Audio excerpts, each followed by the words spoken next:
కాకినాడ జిల్లా పిఠాపురంలో పాదగయ పుణ్యక్షేత్రాన్ని సందర్శించిన ఉత్తరాది స్వామీజీలు పాదగయ పుష్కరిణికి ప్రత్యేక పూజలు నిర్వహించారు.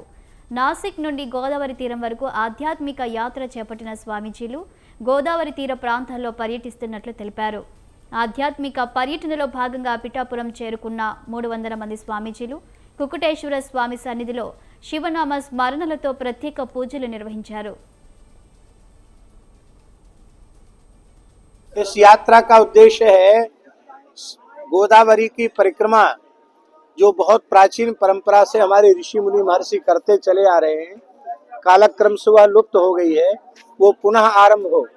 इससे धर्म का जागरण होगा, सनातन संस्कृति का जागरण हो रहा, जो बहुत तेजी से धर्मांतरण हो रहा है उस पर रोक लगेगी और हिंदू संगठित होगा और विश्व का सनातन संस्कृति का सब प्रकार से अभ्युदय होगा। ఇన్ని రోజులు గోదావరి విలువ ఎవరికి తెలియలేదు.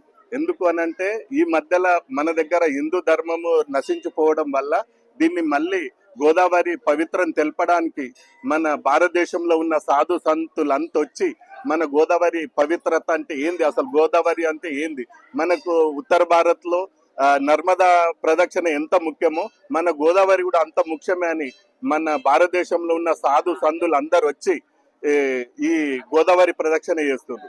ఎందుకు అని అంటే మనదిక్కడ రోజు రోజుకు హిందూ ధర్మం నశిస్తుంది. దీన్ని జాగృతం చేయడానికి సాధు సంతులు ఒక్కటయ్యి వీళ్ళందరూ కలిసి భారతదేశంలో ఉన్న మొత్తం అందరికి గోదావరి అంటే ఏందో తెలియాలని మన గోదావరి ప్రదక్షిణ చేసి మన భక్తులందరికీ సాధు సంతుల ఆశీర్వాదం ఉండాలని రాజేందర్ మహారాజ్ సంకల్పం తీసుకొని భారతదేశంలో ఉన్న అన్ని ప్రాంతాల నుంచి ఉన్న సాధు సంతులు అందరినీ తీసుకొని తన ఈ గోదావరి ప్రదక్షిణ చేస్తుండ్రు. ఇన్ని రోజులు గోదావరి విలువ ఎవరికి తెలియలేదు.